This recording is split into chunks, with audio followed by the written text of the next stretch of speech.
চলুন আজ কুইক রেসিপিতে শাক পোস্ত বানানো যাক। শাক পোস্ত বানানোর জন্য প্রথমে শাক কুচি করে কেটে নিন। কেটে একটা পাত্রে জল দিয়ে তাতে একটু নুন দিয়ে কিছুক্ষণ ভিজিয়ে রাখুন। এরপর একটা কড়াই বসিয়ে দিন। কড়াই একটু সরষের তেল দিয়ে গরম হয়ে এলে তাতে একটু আলু কুচানো, একটু আপনার বেগুন কুচানো আর কিছু কাঁচা লঙ্কা দিয়ে এটাকে নাড়তে থাকুন যতক্ষণ না সেদ্ধ হয়ে আসে। সেদ্ধ হয়ে এলে এর উপর ছড়িয়ে দিন কিছু পেঁয়াজ কুচি। এবার নাড়তে থাকুন। এরপর দিয়ে দিন কুচানো শাক, জল ঝরিয়ে রাখা, অবশ্যই জল ঝরিয়ে রাখা কুচানো শাক দিয়ে দিন, দিয়ে নাড়তে থাকুন।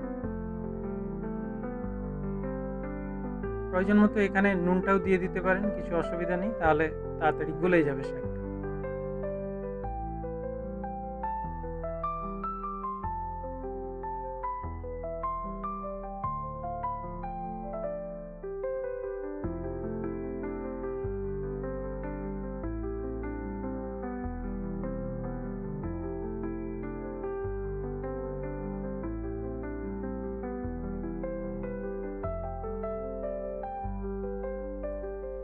এরপর একটু পোস্ত বাটুন, পোস্ত বাটাটা দিয়ে দিন এই সেদ্ধ হয়ে আসা শাকের উপরে।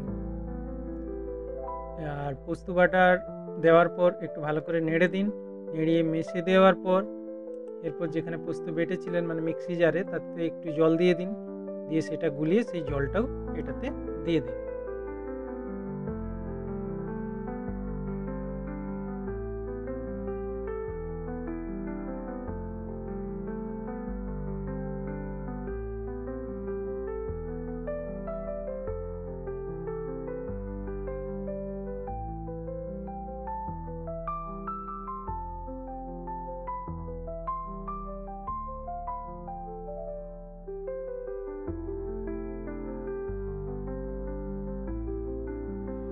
এবার কিছুটা সময় লাগবে সেদ্ধ হতে।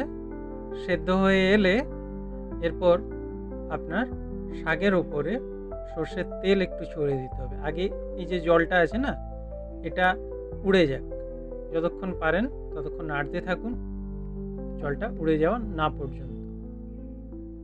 এই দেখুন মোটামুটি শুকনো হয়ে এসেছে। এরপর একটু সর্ষের তেল, আপনার প্রয়োজন মতো যতটুকু আপনি দিতে চাইবেন, কিছুটা সর্ষের তেল উপরে ছড়িয়ে দিলে এর টেস্টটা আরও ভালো হয়। দিয়ে দিলাম সর্ষের তেল। এবার আর কিছু না, এবার মিক্স করে নিন, করে গরম গরম ভাতের সঙ্গে পরিবেশন করুন।